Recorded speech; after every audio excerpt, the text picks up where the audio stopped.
Hello Aquarius, Sun, Moon, Rising, and Venus signs. Kamusta kayo? Sana po'y nasa mabuti kayong kalagayan. Welcome back po sa Star Tarot. At kung bago kayo rito, welcome din po kayo. Please subscribe, like, share my videos, and leave me a comment kung nakaresonate po kayo. So, we have 14, which is a message of concern. So, meron kayong matatanggap, no? Or maaaring makatanggap kayo ng sulat, impormasyon, balita, no, na maaaring ikaka-worry ninyo. Maaaring ang tawag dito, mag-aalala ka, no, sa matatanggap mong balita. And yung balita na yan could be regarding anything. Pwedeng regarding this mature woman, kung sino man ito, or po pwedeng yung balitang yan, yung sulat na yan, detalye na yan, manggagaling kay mature woman. So, pwedeng ganun din ang ganap. Si mature woman could be anyone sa buhay mo. Okay? Pupuwedeng nanay mo siya, pupuwedeng auntie mo, pupuwedeng mother-in-law mo, pupuwedeng, lola mo, pupuwedeng abogado mo, puwedeng gano'n, ano?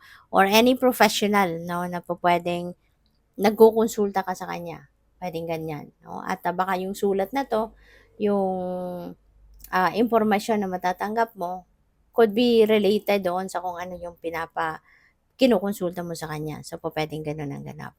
Okay? Your next message is pathway. Ayan. So, maybe you are heading towards a different path sa buhay mo sa ngayon. And kung nakikita ninyo, this is a winding road. Maraming butterflies. Butterflies resonates with transformation, change, ganyan. And merong maliwanag, no, sa dulo. After, sa dulo ng winding road na to, merong maliwanag. So, parang ang naghihintay sa inyo sa journey na to is a life na pwedeng a very bright future para sa'yo. Pwedeng very comfortable life. Pwedeng, kasi very optimistic, no? Yung dating ng card na to. Yung dulo ng winding road. Despite all siguro the challenges na pwede ninyong maranasan along this journey, 'di ba? Ang dulo nito is ginhawa, 'di ba? And this could be something na matagal na ninyong inisip, matagal ninyong pinagplanuhan. This could be your dream. Pero ngayon mo lang ito masisimulan sigurong tuparin or ngayon ka lang magte-take action towards this. So, pupuwedeng gano'n ang ganap. No, maaaring pinaghandaan mo muna 'to at ngayon handa ka na to start this journey kaya ayan, 'di ba? So, magsisimula ka na. So, by the way, maraming salamat for subscribing, and if you haven't subscribed yet, subscribe na kayo. And also, maraming salamat din for not skipping the ads. Malaking bagay po yan sa akin. And also, please click the join button sa baba ng video kung gusto po ninyo na mag-join kayo sa membership. So, your next message is the Ten of Pentacles. See, Ten of Pentacles, this is wealth. No? This is wealth coming in, financial blessings coming your way po. Pwedeng galing sa trabaho, pwedeng galing sa business ninyo, di ba? Or pwedeng galing sa investment ninyo, or pwedeng pamana sa inyo. So, depende sa inyong sitwasyon. But yes, there is some money coming in. And this is also about building your financial future. Kaya kung ano man saan manggagaling ang mga perang paparating sa inyo, maaari na sa ngayon dito na kayo sisimula ng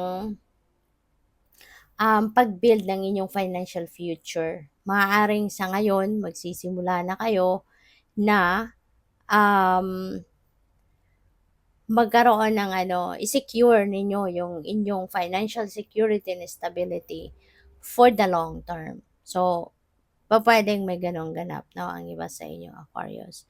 And also, pwede rin, no, na from here on, kasi meron ngang perang dadating, baka magsisimula na kayo na ma-experience ninyo yung abundance, no? Yung prosperity sa buhay, makakaginhawa na, no? Kayo doon sa pagiging, kung dati medyo may mga financial problems, may mga financial constraints ngayon, magiging maluwag na, no, ang inyong pamumuhay.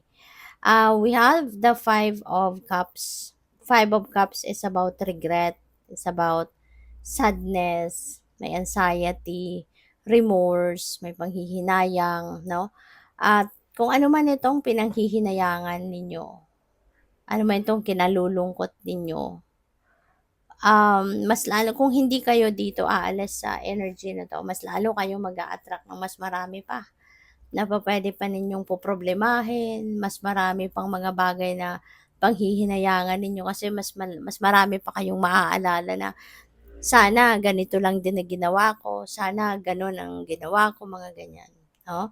Kaya maaari na sa ngayon, marami kayong pinanghihinayangan kaya kayo nalulungkot. Pero if you are going to transmute that negative energy into something positive, mas magiging masigla ka, 'di ba? Mas magiging masigla ka, mas magiging, ganado ka na bumangon, 'di ba? Bumawi. Kasi kung anong tapos na hindi mo naman na mababawi 'yon. Kung ano yung tapos na, wala na, you have no power over that, you have no control over that. So, isipin mo na lang, move forward ka na.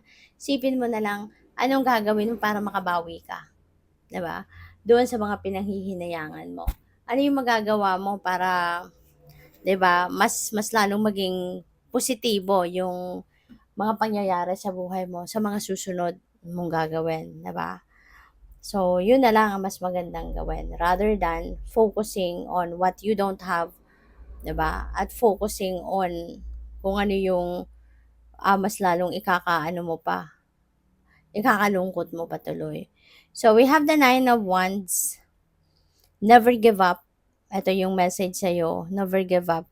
Kasi lalo-lalo na dito sa pathway, 'di ba? Since this is a winding road, so this is not an easy journey para sa'yo. Maaring marami kang obstacles, maraming mga challenges na pwedeng ma-experience ka dito sa path na ito. Pero, huwag kang susuko, huwag kang gi-give up. No, yun ang sinasabi sa ni Nine of Wands. Kasi always remember, lagi mong iisipin na lahat ng problema may solusyon 'yan. Lahat ng challenges merong way out 'yan. Lahat ng obstacles merong way out 'yan. Kaya do not ever think na mag-aano ka, mag-give up, no? Kung medyo mahihirapan, kung medyo may challenge ka, 'wag mong isipin, no, na ikaw ay, na susuko ka. 'Wag kang gano'n, no, as much as possible.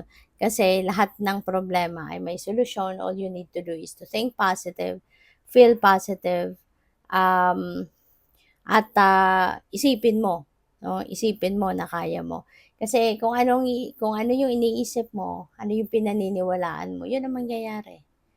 Kaya kung convinced ka na yung problema na yan or kung ano man ang maaaring problema dumating sa buhay mo, kung kumbinsido kang masosolusyunan mo yan, yan talaga ay masosolusyunan mo, mangyayari talaga yan. Kasi whatever we think, we can create.